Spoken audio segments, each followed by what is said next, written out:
শুভ সকাল বন্ধুরা, আশা করি যে যেখানে আছো সবাই খুব ভালো আছো, সুস্থ আছো। আমার আরেকটি নতুন ব্লগে তোমাদের সবাইকে স্বাগত আর আমার অনেক অনেক ভালোবাসা। আজকের ব্লগটা আমি এখন থেকে শুরু করছি। দেখো, ঝাঁটা হাতে সকালবেলা উঠে সবাইকে ঝেঁটিয়ে একদম সব কিছু বের করবো ঘরের থেকে। আর আমাদের সকালবেলা উঠে সবার আগেই কিন্তু এই ঝাঁটা হাতেই ঝেঁটিয়ে সব কিছু বিদায় করেই তারপরে দিনটা শুরু হয়, তাই না? চলো, আজকের দিনটা কেমন যায় তোমাদের সাথে শেয়ার করি। অবশ্য আজকের ভিডিওটা একদমই ছোট্ট একটু ভিডিও, কারণ তোমরা সবাই যারা যারা আমার ভিডিও দেখো অবশ্যই জানো যে আমার মার শরীর খারাপ। মাকে তো সুস্থ করে তুলতেই পারছি না, অপারেশন করে নিয়ে আসলাম পায়ের। ভাবলাম যে মা এবার সুস্থ হয়ে যাবে, কিন্তু আর একটা শরীর খারাপে পড়ে গেল।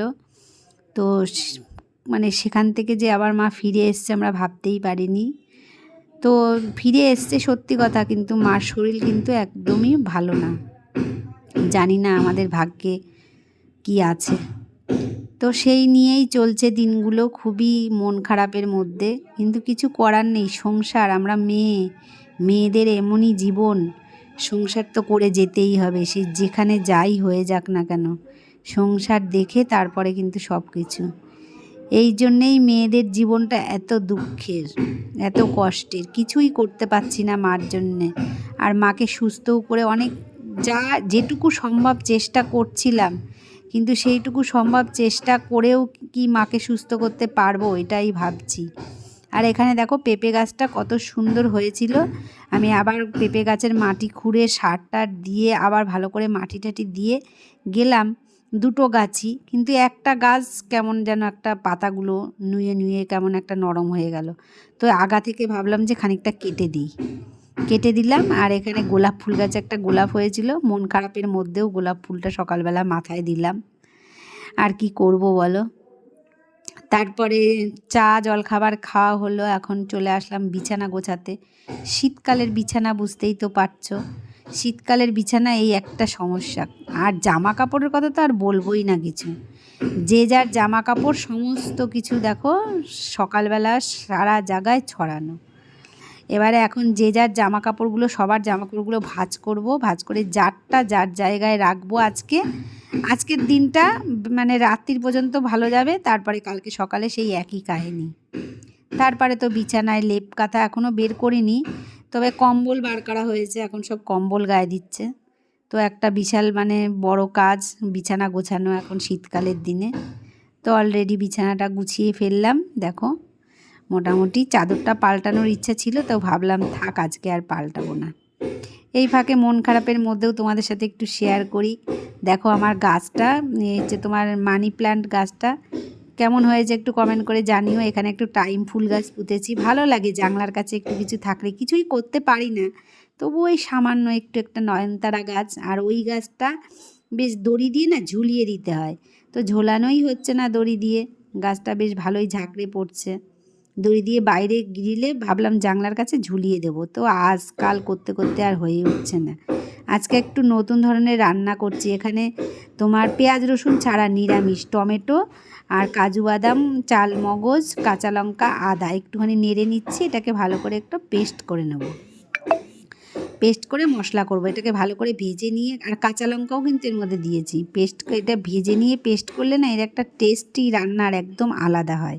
আর এটা কি রান্না করছি, রান্নাটা দেখলেই তোমরা বুঝতে পারবে যে আমি এটা কি রান্না করছি। তো দেখো রান্নাটা আমি কি করছি। দেখো, পেস্ট করে নিয়ে আসা হয়ে গেছে, এখানে একটা ঘন ঘন পেস্ট মতন হয়েছে। তো এখানে আমি গোটা গরম মশলা ফোড়ন দিয়ে পেস্টটা ঢেলে দিলাম। এখন এটাকে ভালো করে একটু কষিয়ে নেব, একদম তেল ওঠা অবধি ভালো করে কষিয়ে নেব। এটা কিন্তু পুরো নিরামিষ। আর এটা দিয়ে কিন্তু আর একটা জিনিসও ভালো যায়, সেটা আমি এখন বলছি না, আগে তোমরা বলো কমেন্টে যে আমি এটা কি রান্না করছি।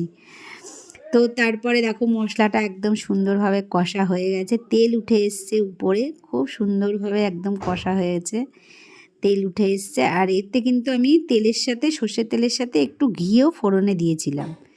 ঘি আর সর্ষের তেল একসাথে দিয়েছিলাম, ঠিক আছে।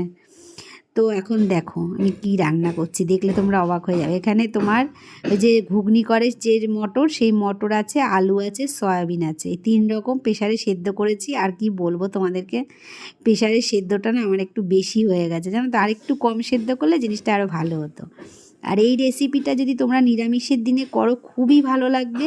আর এটা পনির দিয়ে করলে আরও খুব সুন্দর লাগবে। পনির দিয়েও কিন্তু দারুণ যায় এটা করলে, জানো তো। আর এটা অবশ্য ভাতের থেকে রুটি পরোটার সাথে বেশি খেতে ভালো লাগে। তবে দুপুরবেলা করলাম নিরামিষের জন্য, মানে নিরামিষও খেতে পারবে। আর একটু বেশি করেই করেছি, থাকলে রাত্রে রুটি দিয়ে কিংবা পরোটা দিয়ে রাত্রেও চলে যাবে। তো ওই যে বললাম আমার একটুখানি বেশি সেদ্ধ হয়ে গেছে, আর একটু কম সেদ্ধ করলে কিন্তু খুবই ভালো, আরও বেশি ভালো হতো। আমারটা একটু বেশি সেদ্ধ হয়ে গেছে, কি আর করব। ওই যে বসিয়ে দিয়ে একটা ভাবি আর একটা করতে যাই, আর একটা এরকম হয়। আর শীতের বেলা এত ছোট, স্নান করে আস্তে আস্তেই আমার এখন 12টা বেজে যাচ্ছে, জানো তো। আর শীতের বেলায় কিন্তু কাজও বেশি, যেমন বেলা ছোট তেমন কিন্তু আবার কাজও বেশি। আর এখানে করছি হলো ভোলা মাছ রান্না করছি, ঝাল করছি। আজকে শুকনো লঙ্কা বেটে ঝাল বানাচ্ছি। তো মশলাটা কষতে দিয়েছি, মশলাটা কষা হয়ে গেছে, মাছগুলো ভেজে রেখে দিয়েছি দেখো। আর এখন মাছগুলো দিয়ে দেবো, গা মাখা করে ঝোলটাকে নামিয়ে নেব। এই হলো আজকে দুপুরের রেসিপি। আর আজকের ব্লগটা কিন্তু আমার এই পর্যন্তই, জানো তো। খুব ছোট্ট একটা ব্লগ দিলাম, জানি না ওই বেলা করতে পারবো না, আমি ভালো করেই জানি। সেজন্যে আর ভালো লাগে না ওই বেলাতে, জানো তো। যখন কাজটা সেরে বসি না, সন্ধে হয়ে যায়, আর ভিডিও করতে ইচ্ছে করে না, মনটা খারাপ লাগে খুব। মানে মাথার মধ্যে একটা অন্যরকম চিন্তা সবসময় ঘুরে। তো এইটুকু ব্লগই তোমরা পুরোটা দেখো আশা করছি। আর ভালো লাগলে লাইক শেয়ার সাবস্ক্রাইব করে পাশে থেকো। দেখা হবে আরেকটি নতুন ভিডিওতে।